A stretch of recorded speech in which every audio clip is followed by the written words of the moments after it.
তোমরা তো আজকে কোরআন পড়তে পারো না, নামাজ পর্যন্ত পড়তে যাও না, দাড়িটা পর্যন্ত লম্বা বানাতে পারো না রে যুবক।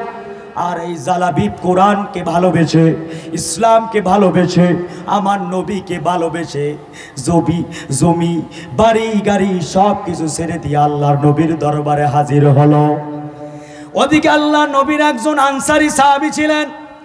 এই সাহাবীর একটা সুন্দরী, যেমন সুন্দরী তেমন রূপবতী একটা কন্যা ছিল। এই মেয়েটার জন্য বিভিন্ন জায়গা থেকে বিবাহের প্রস্তাব আসে। কি বলেন আপনাদের এলাকায় যদি সুন্দরী মেয়ে বাড়িতে থাকে, ধন সম্পদ টাকা পয়সার যদি অভাব না হয়, বিয়ের প্রস্তাব আসে না বাজান? বিয়ের প্রস্তাব আসে কিনা? তারপরেও দেখবেন এলাকার মুরব্বী যারা, তারা চিন্তা করে এলাকার ইমাম সাহেব কোথায় আছে, এলাকার বড় আলেম মুফতি সাহেব কোথায় আছে, তার সঙ্গে যাব, পরামর্শ করব যে আমার মেয়েটাকে কেমন জামাইয়ের সঙ্গে বিবাহ দিলে ভালো হয়। আনসারী সাহাবী তিনি মনে মনে চিন্তা করতেছেন যে আমার কন্যার জন্য তো অনেক জায়গা থেকে অফার আসতেছে, বড় লোকের বাড়ি থেকে, সম্পদওয়ালাদের পক্ষ থেকে অফার আসতেছে, কিন্তু না, আমি চলে যাব আখিরি জামানার পয়গম্বর মুহাম্মদ রাসূলুল্লাহ সাল্লাল্লাহু আলাইহি ওয়াসাল্লামের কাছে। আল্লাহর নবী এর চাইতে উত্তম জামাইয়ের ব্যবস্থা করেও দিতে পারেন। একবার জোরে বলেন না সুবহানাল্লাহ। মজার ঘটনা শোনেন আমার ভাইরা। আনসার সাহাবী আল্লাহ নবীর দরবারে হাজির হলো। ইয়া রাসূলুল্লাহ, ইয়া হাবিবাল্লাহ, আমার টাকার অভাব নাই, সম্পদের অভাব নাই, সুন্দরী একটা মেয়ে রয়েছে, যেমন তার চেহারা সুন্দর তেমন তার রূপগুণ। ইয়া রাসূলুল্লাহ, অনেক প্রস্তাব আসতেছে, বিবাহের প্রস্তাব, কিন্তু নবীজি আমি চাই আপনি আমার মেয়েটার জন্য একটা উত্তম জামাইয়ের ব্যবস্থা আপনি করে দেন। আল্লাহর নবী মুস্কি হাসি দিয়ে বলছেন, আনসারী সাহাবী শোনো, তোমার জন্য আমি আগে থেকেই একটা জামাই ঠিক করে রেখে দিয়েছি। আনসারী সাহাবী তো মহা খুশি। ইয়া রাসূলুল্লাহ, তাড়াতাড়ি বলুন, তাড়াতাড়ি বলেন তার পরিচয় কি? আল্লাহর নবী বললেন, সাহাবী তার পরিচয় হলো, তার নাম হলো জালাবিব। তার টাকা নাই, সম্পদ নাই, বাড়ি নাই, ইসলাম ধর্ম গ্রহণ করার কারণে, ইমানের উপরে অটল থাকার কারণে তার চাচা তাকে ঘর থেকে ঘাড় ধাক্কা দিয়ে বের করে দিয়েছিল। তার চেহারাটাও ভালো না, বেটে কদাকার চেহারা। কিন্তু আনসারী সাহাবী শোনো, আমার ওই সাহাবীর মনটা আবারও ভালো, আমার ওই সাহাবী অনেক ভালো, এই সাহাবীর সঙ্গে যদি তোমার মেয়ের বিবাহ দাও খুব ভালো হবে। এই কথা যখনই বলেছে সাহাবীর মনটা খারাপ হয়ে গেছে, মাথাটা নিচু করে দিয়েছে। একবার জোরে জোরে বলুন নাউজুবিল্লাহ। আলোচনা বুঝতে হবে। আল্লাহ রাব্বুল আলামিন কুরআনুল কারীমে সূরা আহজাবের 36 নম্বর আয়াতে কারিমায় আল্লাহ কি বলেছেন? মুমিন বান্দা বান্দি হবে যারা আল্লাহ এবং আল্লাহ রাসূলের কথা সঙ্গে সঙ্গে মানবে তারা। কিন্তু এই সাহাবী মানতে পারে নাই, স্বার্থের আঘাত পড়েছে, কোনোভাবেই মানতে পারছে না। আজকে সমাজেও এরকম আছে না নাই? আজকে সমাজে এরকম আছে না ভাইজান? স্বার্থে যদি আঘাত পড়ে, এই সমাজের এমনও মানুষ আছে, আপন ভাই, আপনাদের এলাকায় আছে কিনা জানি না, আমার বাংলাদেশে আপন ভাই, মায়ের পেটের ভাই, সম্পদের জন্য নিজের ভাইকে নিজে হত্যা করে, নিজের ভাইকে নিজে মেরে ফেলে। আপনাদের এলাকায় এরকম আছে নাকি? আছে। সম্পদের জন্য পাড়া প্রতিবেশীদের সঙ্গে খারাপ ব্যবহার করে, আছে নাকি ভাইজান? জমি নিয়ে মারামারি, গরিবের উপর অত্যাচার, নির্যাতন, যখনই স্বার্থে টান পড়ে দলাদলি করে আপন ভাইকে মেরে ফেলে, প্রতিবেশীদের সঙ্গে খারাপ ব্যবহার করে। মুসলমান, এটা ভাবতে হবে যে আজকে আপনি আপনার প্রতিবেশীর সঙ্গে স্বার্থের কারণে তার সঙ্গে খারাপ ব্যবহার করবেন, কাল যখন আপনি মারা যাবেন ওই প্রতিবেশী প্রথমেই চলে আসবে আপনার বাড়িতে আপনাকে দেখার জন্য, চলে যাবে মসজিদে খাটিয়ে আনার জন্য, চলে যাবে বাঁশ বাগানে বাঁশ কাটার জন্য। ওই প্রতিবেশীরাই আপনাকে দাফন কাপড়ের ব্যবস্থা করবে, ওই প্রতিবেশীরাই আপনার খাটিয়াটা ঘাড়ে নিয়ে কবরে নিয়ে যাবে। একবার জোরে বলেন কথা ঠিক কিনা ভাইজান? আমার মুসলমান ভাইরা, আমার প্রিয় বাবাজিরা, সাহাবীর কোনোভাবেই মানতে পারছে না। কারণ কি? দোষ কি? চেহারা কি? কালো, সম্পদ নাই। আচ্ছা ভাইজান, আল্লাহ কি মানুষের চেহারা কালো না সাদা তাই দেখে, নাকি আল্লাহ মানুষের অন্তর দেখে? তো জোরে বলেন না বাজান। দলিল দিয়ে দিতেছে, আল্লাহ কোরআনে বলছে, ইয়াউমা লা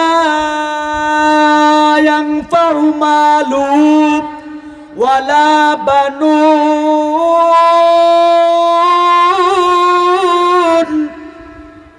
ইল্লা মান আতাল্লাহা বিকলবিন সালিম।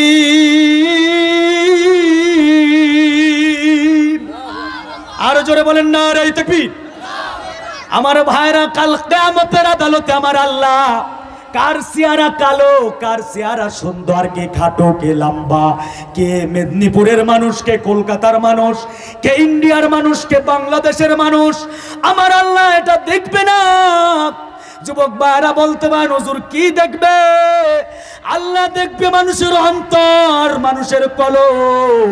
যার কলবটার ভিতরে থাকবে ইন্না আকরামাকুম ইনদাল্লাহি আতকাকুম। আল্লাহ বলেছেন যার কলবে থাকবে তাকওয়া, সে হলো আমার কাছে সম্মানিত, আমার প্রিয় বান্দা। একবার জোরে বলুন না সুবহানাল্লাহ। এ আমার যুবক ভাই, নবীজির সাহাবী বেলালের নাম শুনেছেন। বেলালের চেহারা কালো ছিল না সাদা ছিল? তো জোরে বলেন, কেমন কালো? বেলালের হাতের ভিতরেও ছিল কালো। বেলাল আশহাদু বলতে পারতেন না, সিনের জায়গা সিন বলতেন না, সাদু বলতেন। সাহাবায়ে কিরাম বললেন, ইয়া রাসূলুল্লাহ, ইয়া হাবিবাল্লাহ। বেলাল আজান দেয়, বেলালের আজান শুনতে ভালো লাগে না। আল্লাহর নবী বাধ্য হয়ে মুয়াজ্জিন চেঞ্জ করলেন। আব্দুল্লাহ ইবনে মাসউদ রাদিয়াল্লাহু তাআলা আনহুকে আল্লাহর নবী বললেন, আগামীকাল সকাল থেকে ফজরের আজান তুমি দিবা। আমার ভাইরা, আব্দুল্লাহ ইবনে মাসউদ রাদিয়াল্লাহু তাআলা আনহু ফজরের আজান দিলেন, কিন্তু ফজর আর হয় না। আল্লাহু আকবার বলেন। আল্লাহর নবী পেরেশানি হয়ে পড়লেন, ফজর কেন হয় না?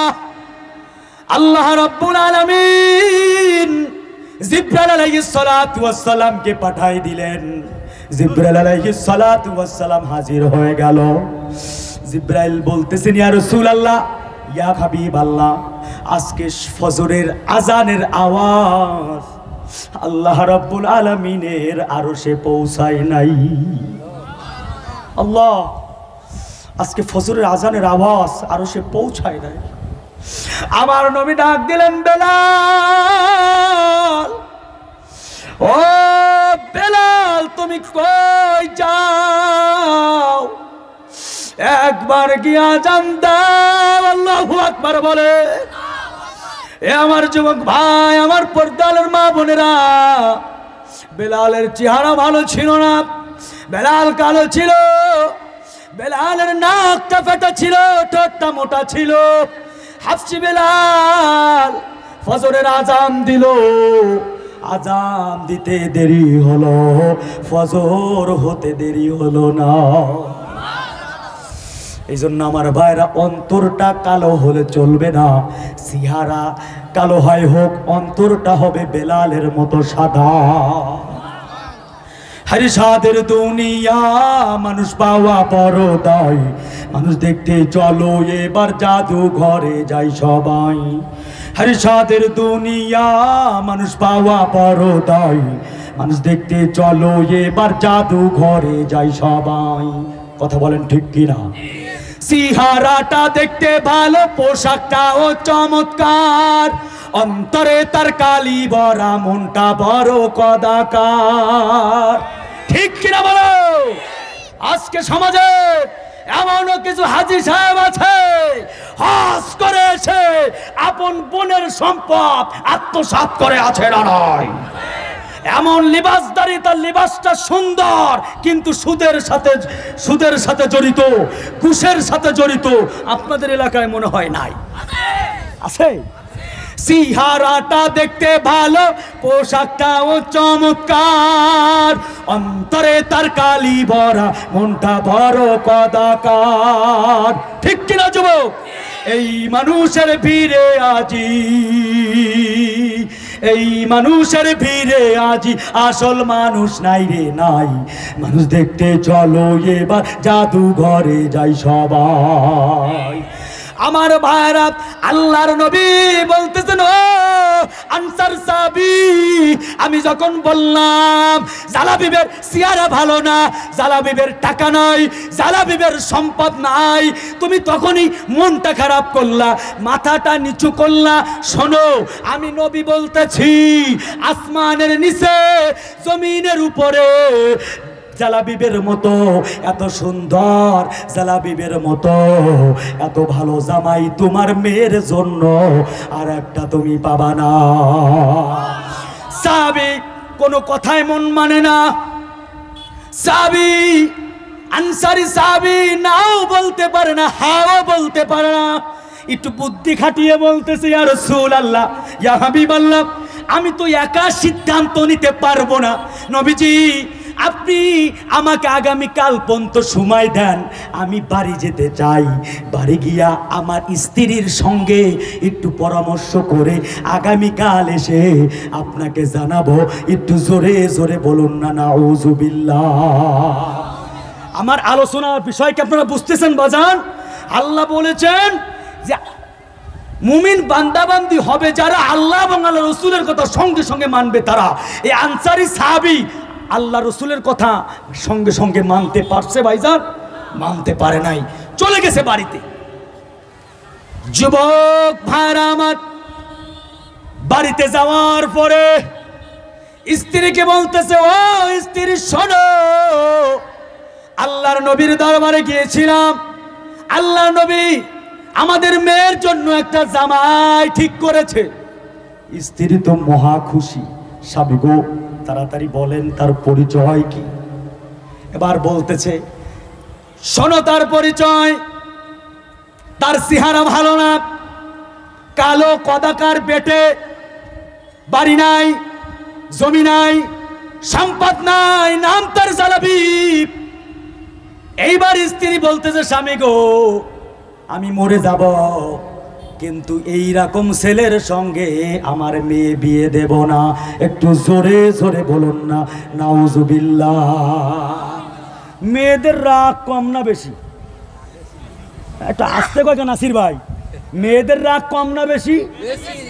আপনাকে এদিকেও কি বেশি? আল্লাহ নবী কি বলেছে হাদিসের ভিতরে? আলেম উলামা আছেন, আল্লাহ নবী বলেছেন মেয়েদেরকে আল্লাহ বানাইছে বাঁকা হাড় দিয়া। সুজা বানাতে গেলে ভেঙে যাবে, কিছু না বললে বেকাই থাকবে, কথা কয় না। আমি কি ভুল বললাম নাকি? মেয়ে লোককে আল্লাহ বানাইছে কি দিয়া? বাঁকা হাড় দিয়া। আপনি বেশি তাকে শাসন করবেন, তালাক দিয়ে থুয়ে, ছেলে মেয়ে থুয়ে সব চলে যাবে। আবার কিছু কবেন না, বাঁকা হয়েই থাকবে। কথা বলেন ঠিক কিনা বাজান? এই জন্য আমি আপনাদেরকে আজকে একটা ওষুধ দিয়ে যাব। কি দিয়ে যাব? আরো জোরে বলেন, কি দিয়ে যাব? ওষুধ। এই ওষুধটা যদি আপনারা লাগাতে পারেন নবীজির হাদিস অনুযায়ী, তাহলে ঘরের ভিতরে আল্লাহর রহমত, বরকত, শান্তি নাজিল করে দিবে আল্লাহ। একবার চিৎকার মেরে বলে নারায়ে তাকবীর। আমার ভাইরা, নবীজি সাল্লাল্লাহু আলাইহি ওয়াসাল্লাম, আরে নাসির ভাই কই, ওদিক কি করেন আপনি? আমরা একটারে নিয়ে পারি না। কথা বলেন না কেন? কয়টারে নিয়ে পারি না বাজান? একজনে নিয়ে আমরা পারি না। আর আল্লাহর নবীর একাধিক স্ত্রী ছিলেন। একবার জোরে বলেন না সুবহানাল্লাহ। নবীজি সাল্লাল্লাহু আলাইহি ওয়াসাল্লামের স্ত্রীগণ যারা, তারা বাড়িতে অপেক্ষায় করতেন, বসে থাকতেন কখন আল্লাহর নবী আসবে। ভাই সাউন্ড তো কষ্ট হচ্ছে, কথা দেখেন না, এত জোরে কথা, আস্তে কথা বলে যায় না, ব্যবস্থা করেন। আমার ভাইয়েরা, আল্লাহর নবীর বিবিরা বসে থাকতেন, আল্লাহর নবী কখন বাড়িতে আসবেন আর নবীকে সালাম দিবেন। সূরা কন্যা সুবহানাল্লাহ। কিন্তু আমার নবী যখনই বাড়িতে যাইতেন বিবিরা অপেক্ষায় থাকতেন আল্লাহর নবীকে সালাম দিবেন। কিন্তু কিতাবের মধ্যে এসেছে, হাদিসের মধ্যে এসেছে, আমার নবীকে তার বিবিরা সালাম দেওয়ার আগে আমার নবী সালাম দিয়ে দিতেন। এই বিবাহিত কারা কারা আছেন একটু হাত উঁচু করেন তো দেখি। বিবাহিত কারা কারা আছেন? বিবাহিত, মাশাআল্লাহ অনেকে আছেন বিবাহিত, হাত নামান। এই বাড়িতে গিয়ে আগে বউকে সালাম দেন কারা কারা একটু হাত উঁচু করেন তো। মাশাআল্লাহ, তেলে তো ভালোই তো লোক আছে। এই তুমি বিয়ে করছো এখনো? বিয়ে করে না, হাত উঁচু করে। তুই কথা বোঝো না নাকি? বিয়ে করছো, বাড়ি থেকে সালাম দাও। আলহামদুলিল্লাহ, আলহামদুলিল্লাহ, একটু বলেন না সুবহানাল্লাহ। আমার নবীর অভ্যাস ছিল তিনি সব সময় আগে সালাম দিতেন বিবিকে, সবাইকে আগে সালাম দিতেন। ঘরে গিয়া বিবি যদি স্বামীকে সালাম দেয়, স্ত্রী যদি স্বামীকে সালাম দেয়, স্বামী যদি স্ত্রীকে সালাম দেয়, সালাম আদান প্রদান যদি হয়, ওই ঘরের ভিতরে রহমত বরকত ঢেলে দেন কে? আরো জোরে বলুন কে?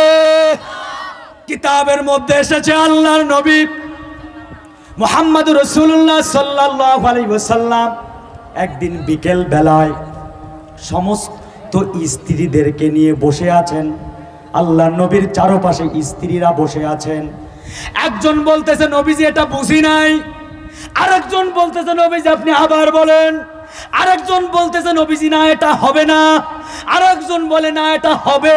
আরে সুবহানাল্লাহ, মানে এক একজন স্ত্রী এক এক রকম। একজন বলছে না এইটা এইরকম, আরেকজন বলছে না নবী এইটা এইরকম, একজন বলছে আমি মানি, আরেকজন বলে আমি মানি না। আপনি আমি যদি হইতাম, বউ যদি চারজন চার কোনায় থেকে যদি বলতো এইটা হবে না, ও যদি কত এইটা হবে, একজনই কয় আমি মানি না, ও যদি কয় আমি মানবো, তাহলে কি মারামারি শুরু হবে না ভাইজান? কথা কয় না। আল্লাহ নবী মুস্কি মুস্কি হাসেন। আল্লাহ নবী মুস্কি মুস্কি আসেন, এত বুঝায় কিন্তু বিবিরা বোঝে না, এত বুঝায় কোনোভাবেই বোঝে না। এর মধ্যেই এই মুহূর্তে হযরত ওমর ফারুক রাদিয়াল্লাহু তাআলা আনহু আল্লাহর নবীর দরজার কাছে এসে বলেন আসসালামু আলাইকা ইয়া রাসূলুল্লাহ, আমি ওমর ভিতরে আসতে চাই, নবী আপনার অনুমতি চাই। যখনই হযরত ওমর বলেছেন নবীজি আমি ওমর ভিতরে আসতে চাই, ওমরের নাম শোনার সঙ্গে সঙ্গে আল্লাহর নবীর স্ত্রীরা সব দৌড় দিয়া ঘরের ভিতরে পালায়ে চলে গেছে। জোরে কন্না মারহাবা। এবার আল্লাহর নবী আস্তে করে দরজাটা খুললেন। দরজাটা খোলার পরে আমার নবী মুস্কি মুস্কি হাসতেছেন আর বলতেছেন ওমর বউ হলো আমার আর ভয় পায় তোমার। ওমর কয় নবীজি আমি বুঝলাম না, আপনি কি বললেন? ইয়া রাসূলুল্লাহ আমি বুঝলাম না, বউ হলো আমার ভয় পায় আমাকে মানে? আল্লাহ নবী বলতেছেন ওমর আমার স্ত্রীগণ আমার পাশে বসা ছিল, আমি তাদেরকে এত বুঝাই কিন্তু কেউ বুঝতে চায় না। একজনে বলে এইটা হবে, আরেকজন বলে হবে না, একজনে কয় মানি, আরেকজন কয় মানি না। যখনই তোমার নাম শুনেছে, শোনার সঙ্গে সঙ্গে আমার বিবিগণ সব ভয়তে ঘরের ভিতরে পালাই গেছে। এই জন্য বলতেছি ওমর বউ হলো আমার ভয় পায় তোমায়। এইবার ভিতর থেকে আল্লাহর নবীর স্ত্রীগণ যারা, তারা ভিতর থেকে আওয়াজ দিয়ে দিলেন ইয়া রাসূলুল্লাহ ইয়া হাবিবাল্লাহ, বেয়াদবি নিবেন না নবী গো, ইয়া রাসূলুল্লাহ ইয়া হাবিবাল্লাহ আপনি যা বলেন সব কিছু আমরা বুঝি। আল্লাহু আকবার বলবেন না? আর জোরে আল্লাহু আকবার বলবেন না? নারায়ে তাকবীর। আমার পর্দালে মা বোনেরা এই ওয়াজগুলি আপনাদের একটু ভালো করে লক্ষ্য করুন। মাগো আল্লাহর নবীর স্ত্রীরা বলতেছেন ইয়া রাসূলুল্লাহ ইয়া হাবিবাল্লাহ আপনার সব কথা আমরা বুঝি, সব কথা আমরা বোঝার পরেও নবীজি আপনি যখন বাড়িতে আসেন আপনার সঙ্গে থাকতে আমাদের ভালো লাগে। সুবহানাল্লাহ। নবী গো আপনার জবান থেকে কথা শুনতে আমাদের ভালো লাগে। ওগো নবী এজন্য আপনাকে আমরা বিভিন্ন রকম প্রশ্ন করি, বুঝেও না বুঝার ভান করি নবী গো আপনার সঙ্গে থাকার জন্য। সুবহানাল্লাহ। আরো জোরে কর না সুবহানাল্লাহ। আর আমাদের স্ত্রীরা এমন, স্বামী সারাদিন কাজ করে বিলে কাজ করে রাতে ঘরে আইছে, স্বামীরে কয় তুমি বারান্দায় শো, আমি ঘরের ভিতরে ঘুমাবো। একটু জোরে বলেন আছে না না? আছে না নয়? ও মা গো, আল্লাহর নবী হাদিসের মধ্যে বলেছে, কোন স্বামী যদি তার স্ত্রীর জন্য দোয়া করে, স্ত্রীর ইন্তেকালের পরে স্বামী যদি বলে আল্লাহ আমার স্ত্রী ভালো ছিল, ওই স্ত্রীর জন্য আল্লাহ পাকের জান্নাতের দরজা খুলে যায়। একবার জোরে বলেন না সুবহানাল্লাহ। আমার পর্দালের মা বোনেরা, আজকে তো মা বোনদের ভিতরে পর্দা নাই, আজকে হয়ে গেছে উল্টা। আল্লাহর নবীকে আমরা কি ভালোবাসি, আজকে আলোচ্য আয়াত কি? কোরআনে পর্দা করেছে মা বোনদের জন্য ফরজ। ফরজ হলো কার হুকুম? তো জোরে বলেন না কার হুকুম? পর্দা করা কি? আরে জোরে বলেন, পর্দা করা কি? নামাজ পড়া কি? রোজা রাখা কি? যাকাত দেওয়া কি? হজ করা কি? আজকে যদি বলি সুদ খাওয়া হারাম, কা হুজুর হাজারকে তো 100 টাকা খাইয়ে দেখেন নাই, কি যে একটা আরাম। কথা কর না কেন? যদি বলি ঘুষ দেওয়া হারাম, হুজুর 3 লক্ষ টাকা খেয়ে একজনকে একটা চাকরি দিয়া পরের দিন বাজার থেকে বড় বোয়াল মাছ তো কিনে খেয়ে দেখেন না, কি যে একটা আরাম। আমার পর্দালের মা বোনদেরকে যদি বলি মাগো আপনাদের পর্দা করা ফরজ, মা বোনেরা বলে হুজুর ওই ওয়াজ বাদ দেন, পর্দা হলো যার যার গরজ। আর আজকে তো নারীদের পোশাক পুরুষে পরে, আর পুরুষের পোশাক নারীরা পরে। আরে কথা বলো না কেন যুবক? পুরুষের নিয়ম কি? এখন দেখি মেয়েদের কাপড় পরার নিয়ম হলো টাকনু ঢেকে রাখতে হবে। কি আলেমরা কথা বলেন হুজুররা? মেয়েদের কি ঢেকে রাখতে হবে? টাকনু। এই যে একে বলে টাকনু ঢেকে রাখতে হবে। এখন মেয়েরা হলো টাকনু আগলা করে প্যান্ট শার্ট পরে, আর ছেলেরা একেবারে টাকনুর নিচে প্যান্ট শার্ট পরে রাস্তা ঝাড়ু দেয়। কথা বলেন না কেন? আর এমন প্যান্ট পরে বসে প্রসাব করার কায়দা আছে ভাইজান? একেবারে সে চেন খুইলে দাঁড়াই পরে শিবলি শয়তানের মতন মেরে দেয়, পানি নিয়ে কুলুপ টিস্যু নেওয়ার তো কোনো ব্যবস্থা নাই। এরপরে হোমিওপ্যাথি ওষুধের মতো যদি কয় ফুটা পড়ে, রোগ বালা হবে কি হবে না? রাগ করলেন আমার কথায়? আজকে সমাজ আছে না নাই? সব কিছু উল্টা। নবী বলেছে খালিফুল মুশরিকিনা আফুল লিহা ওয়াকফুশ শারিব, তোমরা মুশরিকদের বিপরীত করো, দাড়িকে লম্বা করো, মোছকে খাটো করো। আর আজকে সমাজে দাড়ি নাই, খালি মোছ লম্বা করে। আরে অনেকে সে মোছ লম্বা করতে করতে কানে বাদাই ধুয়ে দেয়। কোথায় বাদাই ধুই? কানে বাদাই ধুই। বাড়িতে আবার রাতের বেলা গিয়ে বলে বিউটির মা সামনে আসো, কয় কান কি হয়েছে? কয় মদ খাবো, মোছ উঁচু করে ধরো। কয় তুমি মদ খাবা, তারপর মোছ উঁচু করে ধরতে হবে কেন? আরে বুকা, আমি যে মদ খাবো আমার মোছ তো লম্বা, মদের ভিতরে যদি মোষ ভিজে যায় মদ তো মাকরু হয়ে যাবে। নাউজুবিল্লাহ হয় না?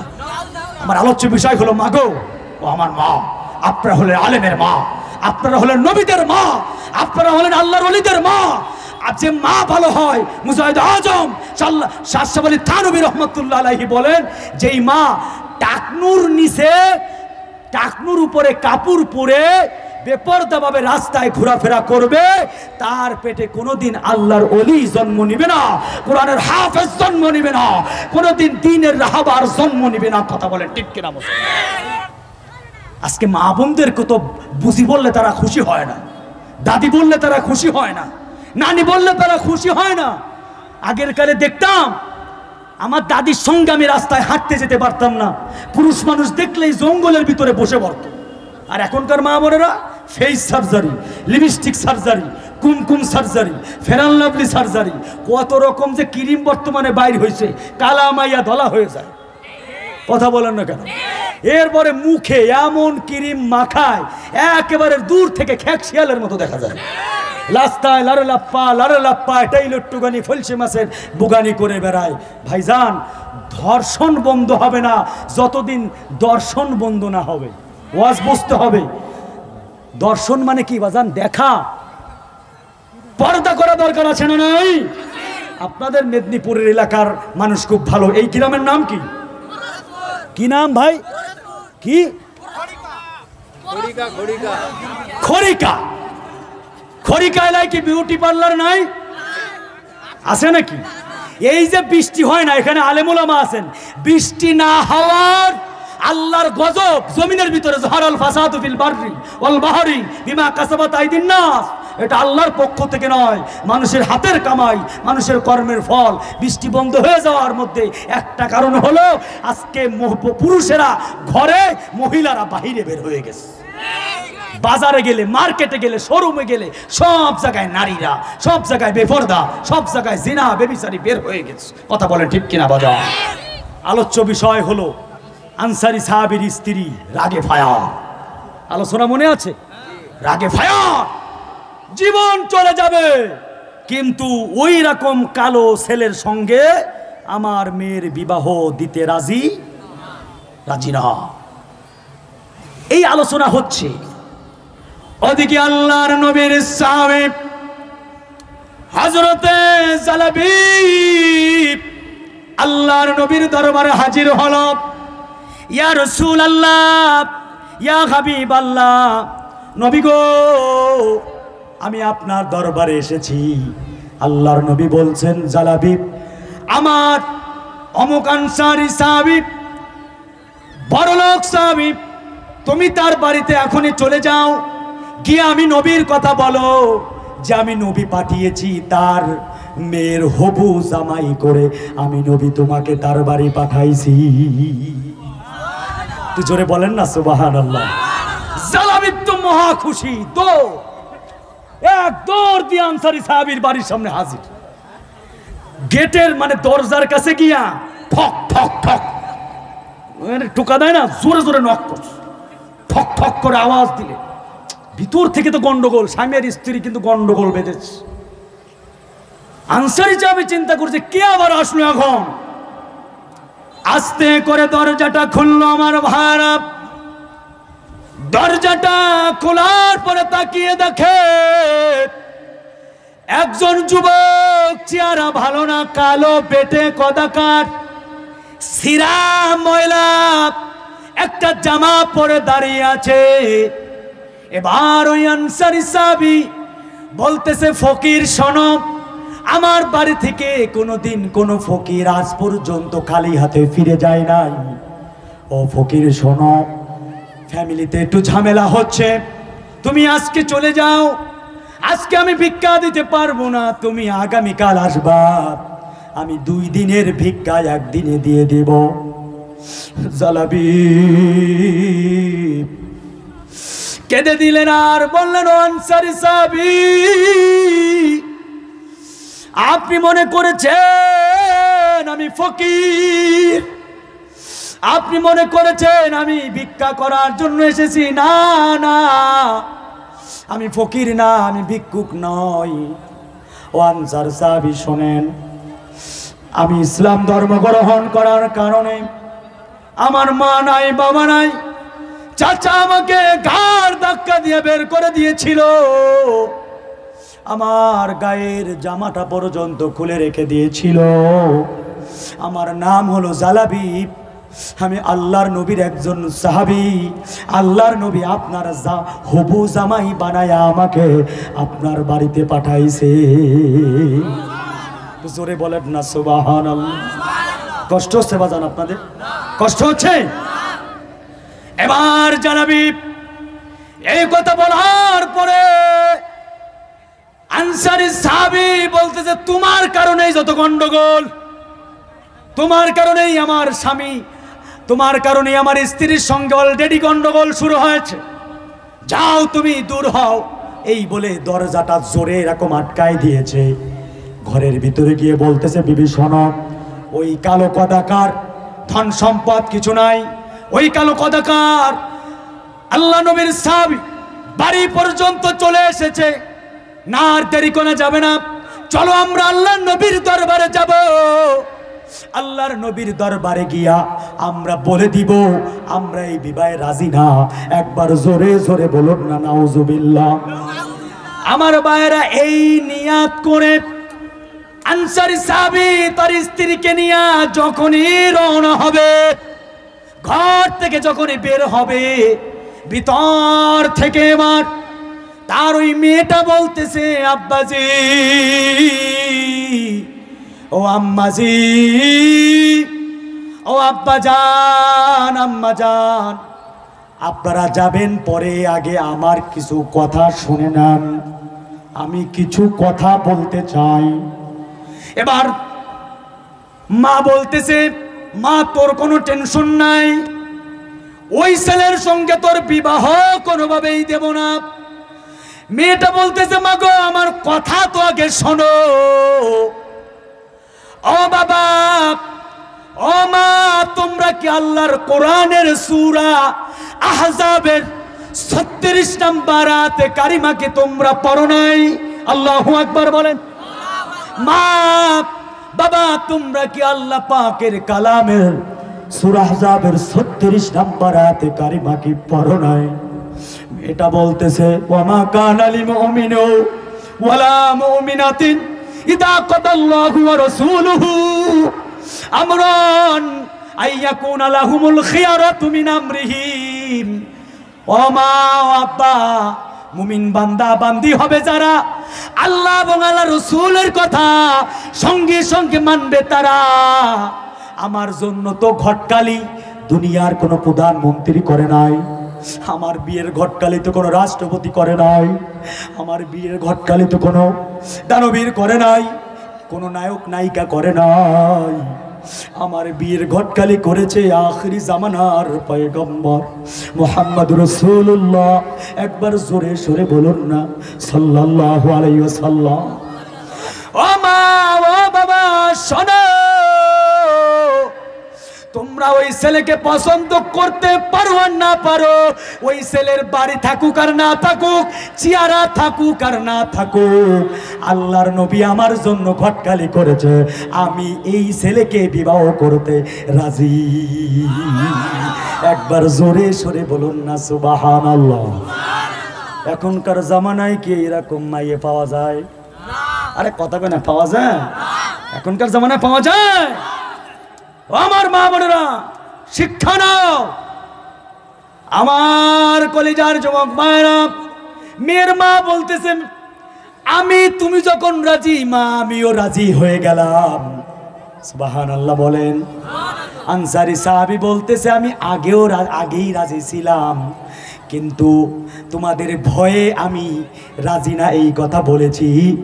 মেয়ের মাও যখন রাজি, মেয়েও যখন রাজি, আমিও রাজি, চলো আল্লাহর নবীর দরবারে যা। বলতেছি, তাহলে আল্লাহ নবীর দরবারে যে যাব, জালাবিবকে তো আমি খেদাই দিয়েছি, তাকে তো আমি তাড়াই দিয়েছি, তাকে এখন পাবো কোথায়? তাকে তো আগে আমার খুঁজতে হবে, তাকে দ্রুত খুঁজে আল্লাহ নবীর দরবারে নিয়ে যেতে হবে। আল্লাহু আকবার বলেন, আল্লাহু আকবার বলেন।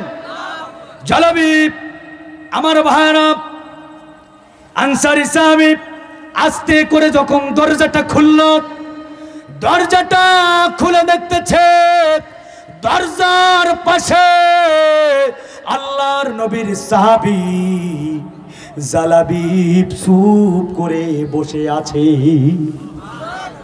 অবাক হয়ে গেছে। আনসারী সাহাবী বলছে, জালাবিব, আমি তোমাকে অপমানিত করে তাড়িয়ে দিলাম, কিন্তু তুমি না গিয়ে এখানে কেন বসে আছো?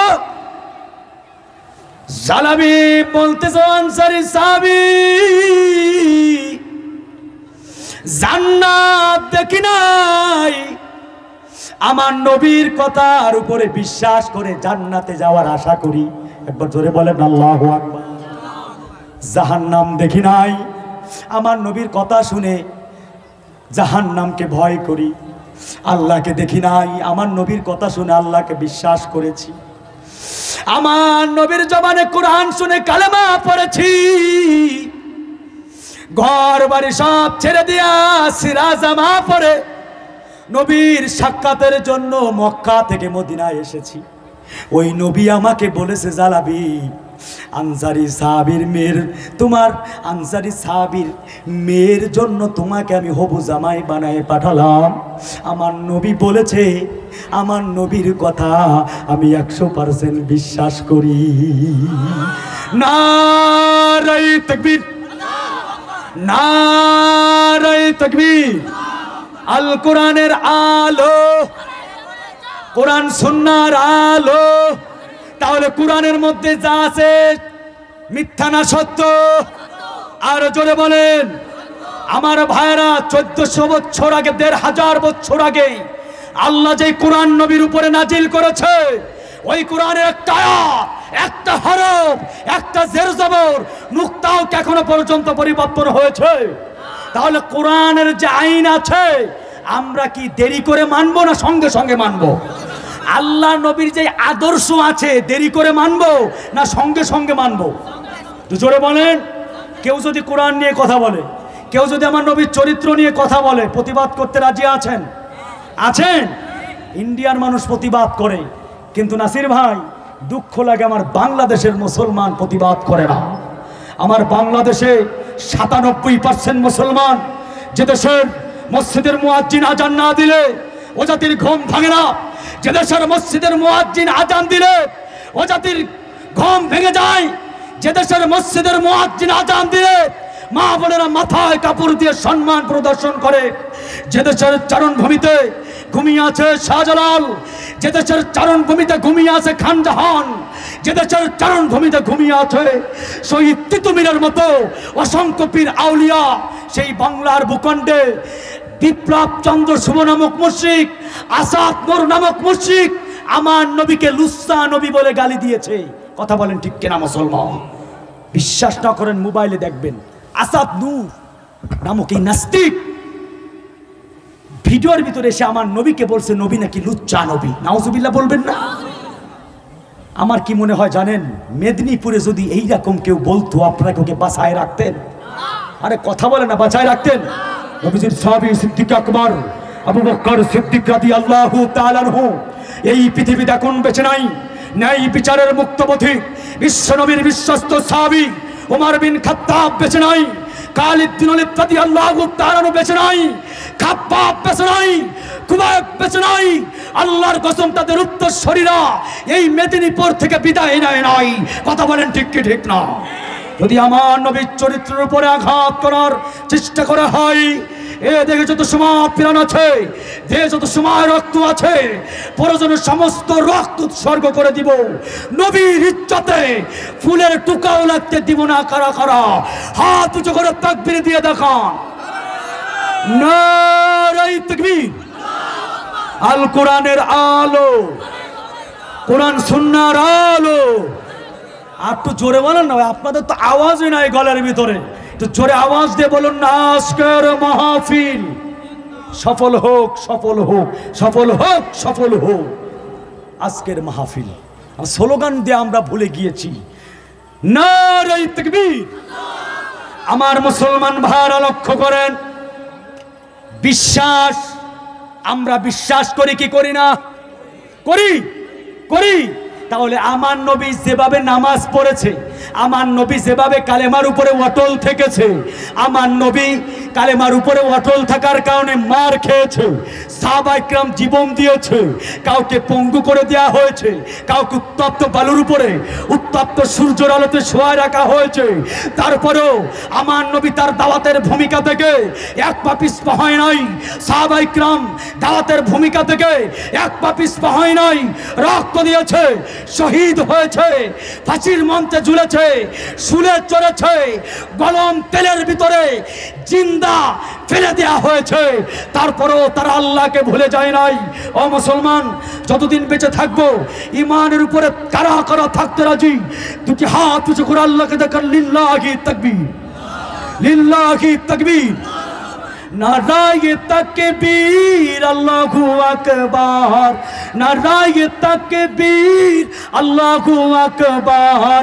তোলো তাকবীর ধ্বনি ধরায়া রাখবার, বীর মুসলমান দরওয়াল কোরআন ফিরায়ে আনো সেই হারানো সম্মান। নারায়ে তাকবীর।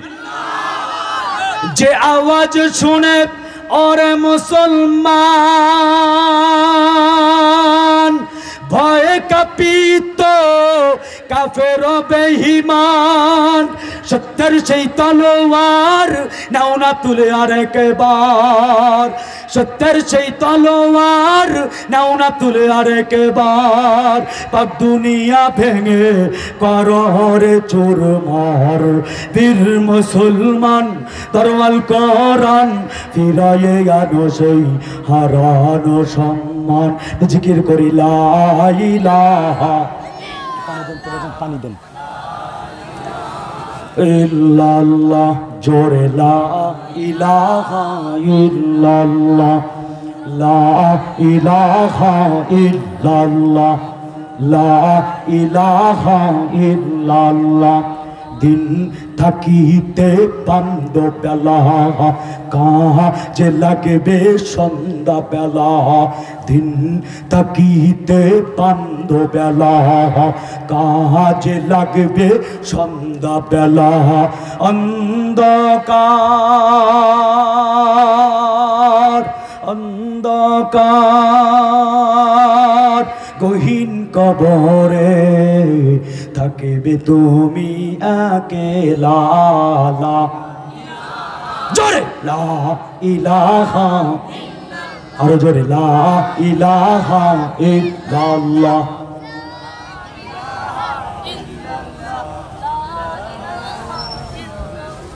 আজকে সমাজে যুবক কলিজা ফেটে যায় আপনাদের ইন্ডিয়া ভালো আলহামদুলিল্লাহ আমার নবী কোন সাহাবীকে বলেছে তোমরা আমার পায়ে সেজদা দাও জবাব দেন আজকে আমার বাংলাদেশে কিছু আলেম নামে ভণ্ড মাজার খুলেছে পীর হয়েছে সাধারণ মুসলমান নরনারীকে গুমরাহ করে দিতেছে আছে না নাই আছে না নাই নামাজ নাই রোজা নাই জিকির নাই পর্দা নাই ঈমান নাই ল্যাংটা বাবা তালা বাবা গাজা বাবা খাজা বাবা দড়ি বাবা বিড়ি বাবা ঘড়ি আছে না নাই আরে কথা বলেন আছে না নাই আমার ভাইরা কি অবস্থা নবীর সুন্নাত নাই কবরের পাশে মোমবাতি ধরাইয়া বাহানের তাহলে আগুন জহলে বাহবা তাহাশায় নেহ বেহ নাহায়া খাজা বাহাবার মোহরে দখাইলে হেলেন টাবাহাবার মোহরে দখাইলে নামাজ রহজা লাহাগে নাহায়া হায়া টুন টুনা টুন টুন নাউজুবিল্লাহ কয় না আছে না আছে না জীবন মরণ নাহুমা সাহিলাম জীবন মরণ নাহুমা সাহিলাম বাবা তোর নামে আমার লইয়া যাগ মদিনার পানে আরে কথা কয় না আছে না নবী সুন্নাত আছে নবী সুন্নাত আছে এরপরে শুধু তাই সুন্নাতের খাজার নামে মাজার করে ঠিক কিনা ভাই খাজার নামে মাজার করে দেখাই যারা খাজার শান দিনে করে ভণ্ডামি আর রাত্রে মারে গাজায় টান আরে কথা কয় না খাজার নামে মাজার করে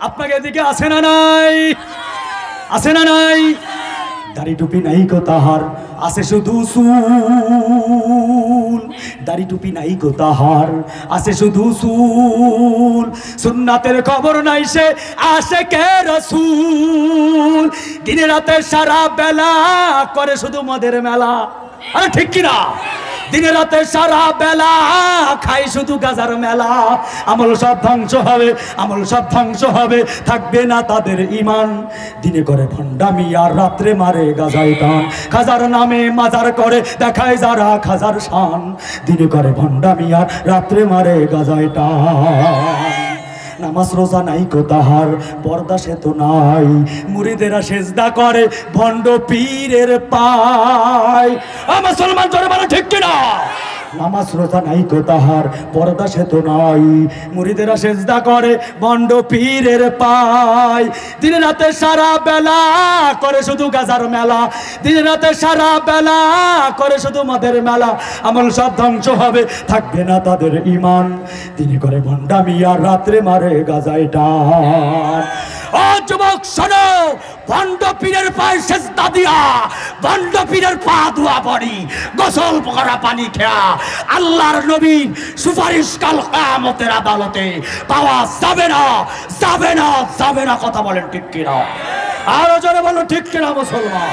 আল্লাহর কোরআনে আল্লাহ বলেছে, মাইয়াহদিল্লাহু ফাহুয়াল মুহতাদ। যেই পীরের, যেই আলেমের ইলম অনুযায়ী আমল আছে, ওই আলেম, ওই পীর হিদায়াতের উপরে আছে। ইসলামটা ত্যাগের মাধ্যমে এসেছে, ভোগের মাধ্যমে আসে নাই। এই ইসলামকে বাস্তবায়ন করার জন্য, নামাজকে কায়েম করার জন্য হযরত উমর কষ্ট করেছেন, হযরত আবু বকর কষ্ট করেছেন, হযরত বিলাল কষ্ট করেছেন, হযরত উসমান কষ্ট করেছেন, হযরত আলী কষ্ট করেছেন। আমার আপনার নবী, বিশ্ব নবী জেল খেটেছেন। আমার নবীর পিঠের উপরে উটের ভরি চাপায় দেওয়া হয়েছে। যে নবীর শরীরে মশা পড়া, মাছি পড়া হারাম ছিল, দিন কায়েমের জন্য, ইসলামের জন্য ওই নবীর শরীরে পাথর পড়েছে। আজকে যারা ভণ্ডামি করবে, ভণ্ড পীরের গালে গালে জুতা মারো, তালে তালে। কথা কয় না? আমি কব, আমার অর্থটা আপনারা কবে না। ভণ্ড পীরের গালে গালে, এত আসতে একসাথে ধরে বলো, ভণ্ড পীরের গালে গালে। আমরা হক্কানি পীরকে ভালোবাসি, কোনো ভণ্ড পীরকে সমর্থন করি না। কথা বলেন ঠিক কিনা মুসলমান? আল্লাহ নবী বলেছিল, যতদিন পর্যন্ত এই পৃথিবীর জমিনে একজন দেওবন্দি আলেম বেঁচে থাকবে, একজন তাবলীগ জামাতের সাথী ভাই বেঁচে থাকবে, একজন কালেমা ওয়ালা বান্দা, তাহাজ্জুদ গুজারি বান্দা, আল্লাহর আশিক বান্দা বেঁচে থাকবে, ততদিন পর্যন্ত এই পৃথিবী ধ্বংস হবে না। আজকে পৃথিবীর ভণ্ড, টাউটার, বাটপার, সিটার, ইসলামের দুশমন, কোরআনের দুশমন, মসজিদ মাদ্রাসার দুশমন, ওরা বেঁচে আছে আমাদের উসিলায়। কথা বলেন না কেন? ওরা বেঁচে আছে আলেমদের নামাজের উসিলায়, ওরা বেঁচে আছে দাড়ি পাকা মুরব্বীদের তাহাজ্জুদের উসিলায়। আর আজকে সমাজে ইসলাম বিরোধী, কোরআন বিরোধী, নাই শোকের হেফাজত, নাই জবানের হেফাজত, নাই লজ্জাস্থানের হেফাজত, ওয়াদা ভঙ্গ করছে, আমানতের খেয়ানত করছে, সুদ, ঘুষ, খুন, রাহাজানি, অত্যাচার, নির্যাতন। আজকে তো গোটা পৃথিবীর মুসলমান শুধু দোয়া করে, আল্লাহ বৃষ্টি দাও, আল্লাহ বৃষ্টি দাও, রব্বানা আয়া, রব্বানা আয়া, রব্বানা। আল্লাহ কয় কাজ হবে না, কাজ হবে না, কাজ হবে না। কথা বলেন না কেন? ও মুসলমান, যে ঘটনা বলতেছিলাম, এখনো ঘটনা শেষ হয়নি। বের হয়ে দেখছে জালাবি বসে আছে, বিশ্বাস।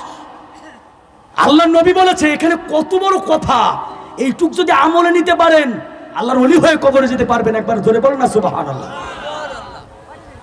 আনসারী সাহাবী বলছে, জালাবি তোমাকে আমি অপমানিত করলাম, দূর হয়ে যেতে বললাম, দরজা আটকাই দিলাম, কিন্তু তুমি কেন গেলে না? জালাবি বলছে, ওই নবীকে দেখি নাই, না দেখে জান্নাত বিশ্বাস করেছি, জাহান্নাম বিশ্বাস করেছি, আল্লাহকে বিশ্বাস করেছি।